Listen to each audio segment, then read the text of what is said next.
Hello friends, कैसे हैं आप लोग। उम्मीद है आप लोग बहुत अच्छे होंगे। फ्रेंड्स, आप सभी का हमारे YouTube channel AK education squad में स्वागत है। फ्रेंड्स, आज का जो हमारा टॉपिक है वो है बायोलॉजी से, और जो टॉपिक है वो है कोशिका। और कोशिका यानी ह्यूमन सेल। और कोशिका को जो इंग्लिश में सेल कहते हैं और बाकी इसका जो टेक्निकल नाम होता है उसको साइटो कहते हैं, और कोशिका के अध्ययन को साइटोलॉजी कहते हैं। ठीक है, और चलिए फ्रेंड्स स्टार्ट करते हैं हम अपना आज का जो टॉपिक है उसको देखते हैं। पहला क्वेश्चन, सेल लैटिन भाषा के किस शब्द से बना है। तो जो सेल है ये सेलुला शब्द से बना है, और सेलुला का जो अर्थ होता है उसका अर्थ होता है एक छोटा कमरा। ठीक है, रिपीट करते हैं क्वेश्चन। सेल यानी सेल लैटिन भाषा के किस शब्द से बना है। तो ये सेल जो है सेलुला से बना है, और जो सेलुला है इसका अर्थ जो होता है एक छोटा कमरा। ठीक है, अगला क्वेश्चन, कोशिका की खोज सर्वप्रथम किसने की थी। तो रॉबर्ट हुक ने की थी, और कब करी थी, 1665 में। 1665 में रॉबर्ट हुक ने करी थी। अगला क्वेश्चन, जीवित कोशिका की खोज सर्वप्रथम किसने की थी। तो जीवित कोशिका की खोज करी थी एंटोनी वान लीवेनहॉक। एंटोनी वान लीवेनहॉक ने करी थी, और कब करी थी, 1674 में। ठीक है, कब करी थी, 1674 में। और ये जो मान लो अभी दो नंबर क्वेश्चन था, इसमें जो है कोशिका की खोज मतलब रॉबर्ट हुक ने करी थी, तो इन्होंने मरी हुई कोशिकाओं पर रिसर्च किया था, खोज करी थी। और जो जीवित कोशिका की खोज करी थी वो एंटोनी वान लीवेनहॉक, और इन्होंने कब करी थी, 1674 में। और रॉबर्ट हुक ने जो मरी हुई कोशिकाओं का पर जो है रिसर्च करी थी, खोज करी थी, वो 1665 में करी थी। ठीक है, चलिए अगला क्वेश्चन देखते हैं। कोशिका का अध्ययन कहलाता है। तो कोशिका का अध्ययन जो है उसको हम क्या कहेंगे, कोशिका विज्ञान कहेंगे, या फिर साइटोलॉजी कहेंगे, या फिर कोशिका जैविकी कहेंगे। इन तीनों नाम यदि ऑप्शन में कोई भी इनमें से नाम आता है तो आप उसको तुरंत मतलब टिक करिएगा। ठीक है, कोशिका विज्ञान, साइटोलॉजी और कोशिका जैविकी। ठीक है, चलिए अगला क्वेश्चन देखते हैं। कोशिका का सिद्धांत किसने दिया था। ठीक है, क्या है क्वेश्चन, कोशिका का सिद्धांत किसने दिया था। तो स्लाइडेन और स्वान ने दिया था। किसने दिया था, स्लाइडेन और स्वान ने दिया था। और कब दिया था ये, तो 1838 में, और 38 और 39 में। ठीक है, 1838 और 39 में दिया था। और इनका जो सिद्धांत था, इन्होंने मतलब कहा था, स्लाइडेन और स्वान ने कहा था कि सभी जीव कोशिकाओं से बने होते हैं। सभी जीव कोशिकाओं से बने होते हैं, यानी हमारा जो शरीर होता है तो संपूर्ण शरीर जो होता है वो कोशिकाओं से बना होता है। ठीक है, चलिए अगला क्वेश्चन देखते हैं। प्रश्न नंबर 6, सबसे छोटी कोशिका है। तो सबसे छोटी कोशिका है माइकोप्लाज्मा। ठीक है, क्या है, माइकोप्लाज्मा। अगला क्वेश्चन प्रश्न नंबर 7, और यदि शरीर के अंदर बात करें हम, मानव शरीर में सबसे छोटी कोशिका है। ठीक है, यदि मानव शरीर की हम बात करेंगे तो मतलब वो स्पर्म हो जाएगी। ठीक है, मानव शरीर में सबसे छोटी कोशिका है तो ये शुक्राणु हो जाएंगे, स्पर्म हो जाएंगे। ठीक है, शुक्राणु। और वैसे 6 नंबर में है सबसे छोटी कोशिका, तो सबसे छोटी कोशिका की बात करी जाएगी तो माइकोप्लाज्मा है। और यदि मानव शरीर में सबसे छोटी की बात करी जाएगी तो मानव शरीर की सबसे छोटी जो कोशिका होती है वो शुक्राणु होती है, यानी स्पर्म होते हैं। ठीक है, अगला क्वेश्चन, सबसे बड़ी कोशिका होती है। तो ये सबसे बड़ी जो कोशिका होती है वो शुतुरमुर्ग का अंडा होता है। ठीक, शुतुरमुर्ग का अंडा होता है। अगला क्वेश्चन, और 9 नंबर प्रश्न है, मानव शरीर में सबसे बड़ी कोशिका होती है। तो मानव शरीर की यदि बात करी जाए, मानव शरीर के अंदर जो सबसे बड़ी कोशिका होती है तो हो जाएगा महिलाओं का अंडाणु। ठीक है, क्या हो जाएगा, महिलाओं का जो अंडा होता है, अंडाणु होता है, वह सबसे बड़ी कोशिका होता है। ठीक है, और चलिए अगला देखते हैं क्वेश्चन। मानव शरीर की सबसे लंबी कोशिका है। मानव शरीर की सबसे लंबी कोशिका है तो क्या हो जाएगी, न्यूरॉन। और ये कहाँ पाई जाती है, तो ये ब्रेन में पाई जाती है। ठीक है, कहाँ पाई जाती है, ब्रेन में यानी मस्तिष्क में। अगला क्वेश्चन है, वह कौन सा शरीर का भाग है। ठीक है, वह कौन सा शरीर का भाग है जो अपनी टूटी हुई कोशिकाओं को स्वतः, सॉरी यहाँ पे थोड़ा मिस्टेक हो गया है, स्वतः एवं शीघ्र ठीक कर, स्वतः एवं रिपीट करते हैं क्वेश्चन, थोड़ा इसको छोटा कर लेते हैं इस तरीके से। ठीक है, चलिए रिपीट करते हैं क्वेश्चन को। वह कौन सा शरीर का भाग है जो अपनी टूटी हुई कोशिकाओं को स्वतः एवं शीघ्र ठीक कर लेता है? ठीक है, यानी बात शरीर का कौन सा भाग है जो मान लो कोशिकाएं जो टूट जाती हैं तो उनको स्वतः मतलब कवर कर लेता है, ठीक कर लेता है, तो वह अंग हो जाएगा हमारे शरीर का यकृत। ठीक है, यकृत कहिए, लीवर कहिए या कलेजा कहिए। ठीक है, यकृत, लीवर या कलेजा, कुछ भी, तीनों एक ही चीज़ के नाम है, तो यकृत हो जाएगा। अगला क्वेश्चन, माइटोकॉन्ड्रिया की आंतरिक दीवार को कहते हैं? तो इसको कहेंगे क्रिस्टी। ठीक है, माइटोकॉन्ड्रिया की आंतरिक जो दीवार होती है उसको क्या कहते हैं? क्रिस्टी कहते हैं। अगला क्वेश्चन, प्रश्न नंबर 13, मानव शरीर में कितने प्रतिशत जल पाया जाता है? तो ये 65% जल पाया जाता है। ठीक है, कितना पाया जाता है? 65%।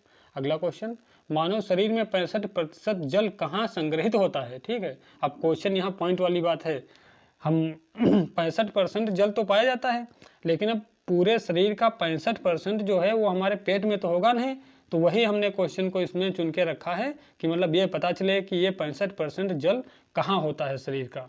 ठीक है, तो देखते हैं मानव शरीर में मानव शरीर में 65% जल कहाँ संग्रहित होता है?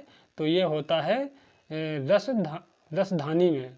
राजधानी नहीं है, रसधानी है। ठीक है, क्या है? रसधानी, यानी क्या है इंग्लिश में इसको कहेंगे ओकल्स, ओकल्स कहेंगे, ओकल्स में रसधानी में पाया जाता है। ठीक है, अगला क्वेश्चन,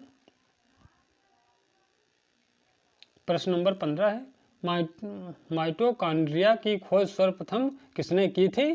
तो आल्टमैन ने की थी। किसने की थी? आल्टमैन ने। और इसकी करी कब थी? 1886 में करी थी। ठीक है, कब करी थी? 1886 में। और करी किसने थी? आल्टमैन ने। अगला क्वेश्चन, कोशिका का पावर हाउस किसे कहा जाता है? तो ये कहा जाता है माइटोकॉन्ड्रिया को।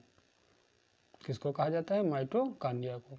अगला क्वेश्चन, पादप कोशिकाओं का सबसे बाहरी आवरण क्या कहलाता है? पादप कोशिकाओं का सबसे बाहरी आवरण क्या कहलाता है? तो कहलाएगा कोशिका भित्ति। ठीक, कोशिका भित्ति कहलाएगा। अगला क्वेश्चन, प्रश्न नंबर 18, कोशिका का रसोई घर किसे कहा जाता है? कोशिका का रसोई घर किसे कहा जाता है? तो ये हो जाएगा क्लोरोप्लास्ट। ठीक है, क्लोरोप्लास्ट हो जाएगा। अगला क्वेश्चन, प्रोटीन निर्माण का सक्रिय स्थल है? प्रोटीन निर्माण का सक्रिय स्थल है तो हो जाएगा राइबोसोम हो जाएगा। और राइबोसोम को क्या कहा जाता है? राइबोसोम को कहा जाता है प्रोटीन की फैक्ट्री। ठीक है, क्या कहा जाता है? प्रोटीन की फैक्ट्री, राइबोसोम को। ठीक है, अगला क्वेश्चन देखते हैं, गाल्जी काय को, यानी गाल्जी बॉडी कहिए या गाल्जी काय कहिए। ठीक है, गाल्जी काय को कहा जाता है तो इसको कहा जाता है कोशिका का मध्यवर्ती। ठीक है, या फिर कोशिका का ट्रैफिक पुलिस। गाल्जी काय को क्या कहा जाता है? कोशिका का मध्यवर्ती, या फिर इसको दूसरे नाम से जानते हैं कोशिका का ट्रैफिक पुलिस। ठीक है, ये गाल्जी काय के नाम हैं दोनों। अगला क्वेश्चन देखते हैं, कोशिका श्वसन का सक्रिय स्थल है? कोशिका श्वसन का सक्रिय स्थल है तो ये हो जाएगा माइटोकॉन्ड्रिया हो जाएगा। क्या हो जाएगा? माइटोकॉन्ड्रिया हो जाएगा। अगला क्वेश्चन, प्रश्न नंबर 22, कोशिका की आत्महत्या, कोशिका की आत्महत्या की थैली, कोशिका की आत्महत्या की थैली किसे कहा जाता है? तो ये हो जाएगा लाइसोसोम। ठीक है, कोशिका की आत्महत्या की थैली किसे कहा जाता है? तो लाइसोसोम को कहा जाता है। और इसका जो लाइसोसोम का जो लाइसोसोम है इसकी खोज किसने करी थी? तो क्रिश्चियन डी ड्यूब ने की थी। किसने करी थी? क्रिश्चियन डी ड्यूब ने करी थी। और कब करी थी? 1955 में करी थी। ठीक है, कोशिका की जो है, रिपीट करते हैं क्वेश्चन को, बहुत ही महत्वपूर्ण है। यहाँ से एक क्वेश्चन में 2-3 क्वेश्चन बन रहे हैं। ठीक है, ध्यान से थोड़ा देखिएगा। कोशिका की आत्महत्या की थैली किसे कहा जाता है? तो कहा जाता है लाइसोसोम को। और इसकी जो खोज करी थी लाइसोसोम की, तो लाइसोसोम की खोज करी थी क्रिश्चियन डी ड्यूब ने। क्रिश्चियन डी ड्यूब ने। और कब करी थी? 1955 में करी थी। ठीक है, चलिए उम्मीद करते हैं समझ में आया होगा। अगला क्वेश्चन, पेड़ पौधों की पत्तियां हरी होने का कारण है? तो पत्तियों में क्लोरोफिल की उपस्थिति होती है, इसीलिए वो पत्तियां हमें हरी दिखाई देती हैं या हरी होती हैं। ठीक है, क्लोरोफिल के कारण। अगला क्वेश्चन, डीएनए की द्विकुंडलित संरचना मॉडल किसने प्रतिपादित किया था? ठीक है, रिपीट करते हैं, डीएनए के द्विकुंडलित संरचना मॉडल किसने प्रतिपादित किया था? तो मतलब डबल हेलिक्स मॉडल किसने तैयार किया था या प्रतिपादित किया था? तो वाटसन एवं क्रिक ने और कब करा था? 1953 में करा था। ठीक है, डीएनए के द्विकुंडलित संरचना मॉडल यानी डबल हेलिक्स मॉडल किसने प्रतिपादित किया था? तो 1953 में, और करा किसने था? वाटसन और क्रिक ने करा था। ठीक है, चलिए अगला क्वेश्चन देखते हैं। किस कोशिका अंग से लाइसोसोम बनता है? किस कोशिका अंग से लाइसोसोम बनता है? तो ये गाल्जी काय से बनता है लाइसोसोम। ठीक है, अगला क्वेश्चन, न्यूक्लियस के बाहर सॉरी यहाँ थोड़ा मिसप्रिंट हो गया है। ठीक है, पर 26 नंबर क्वेश्चन देखते हैं। न्यूक्लियस के बाहर डीएनए कहाँ मिलता है? तो माइटोकॉन्ड्रिया में मिलेगा। ठीक है, कहाँ मिलेगा? माइटोकॉन्ड्रिया में। रिपीट करते हैं, न्यूक्लियस के बाहर डीएनए जो होता है वो कहाँ मिलता है? तो ये माइटोकॉन्ड्रिया में मिलेगा। और डीएनए का फुल फॉर्म जो होता है डीऑक्सी न्यूक्लिक एसिड होता है इसका फुल फॉर्म डीएनए का। और ये मिलता कहाँ है न्यूक्लियस के बाहर? तो माइटोकॉन्ड्रिया में मिलता है। ठीक है, चलिए अगला क्वेश्चन देखते हैं। डीएनए की खोज सर्वप्रथम किसने की थी? तो जोहान फ्रेडरिक मिसर ने करी थी। और कब करी थी? तो 1869 में करी थी। ठीक है, और दोस्तों ये वीडियो का हमारे लास्ट क्वेश्चन था और उम्मीद करते हैं सारे क्वेश्चन आपको अच्छे लगे होंगे। और यदि अभी भी हमारे चैनल पर नए हैं तो चैनल को सब्सक्राइब जरूर करिए, लाइक करिए, शेयर करिए।